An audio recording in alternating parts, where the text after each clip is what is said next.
आदराने मागतो आम्ही आमचं जे काही संविधानानं दिलेले जे काही अधिकार किंवा हक्क जे आहेत त्याचा अभ्यास आमच्या संघटनेवाल्यांनी सगळ्यांनी केलेला आहे.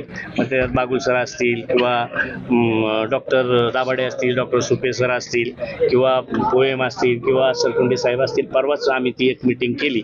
राज्यभरात असे अनेक लोक आहेत का जे सनदी अधिकारी काही रिटायर झालेत, अशांनी तो अभ्यास केला आणि त्याचे जे नोटिंग केलं त्याच्यात तो बंजारा समाज हा आदिवासी कधीच होऊ शकत नाही. आदिवासी काही ठिकाणी त्यांना धान्य वाहून नेणारी जमात असं म्हटलंय, आदिवासी नाही म्हटलेलं. असे खूप सारे बारीक बारीक मुद्दे आहेत का जे कुठल्या आधाराने सांगतात. फक्त हैदराबाद गॅजेट याचा गॅजेटियर याचा आधार घेतात, पण त्याच्यात तसं असं स्पष्टता कुठेही नाहीये.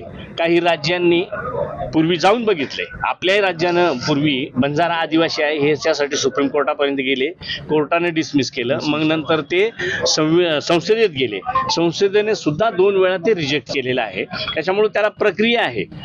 बाबासाहेबांनी डॉक्टर बाबासाहेबांनी ते एवढं चांगलं पक्वता करून दिलेली आहे त्या घटनेला, संविधानाला, का असं कोणी केव्हाही कशाही पद्धतीनं वापरूच शकत नाही आणि तो वापरण्याचा प्रयत्न आता केला जातो असं आमचं मत आहे. पण मग आपली पुढची भूमिका काय? पुढची भूमिका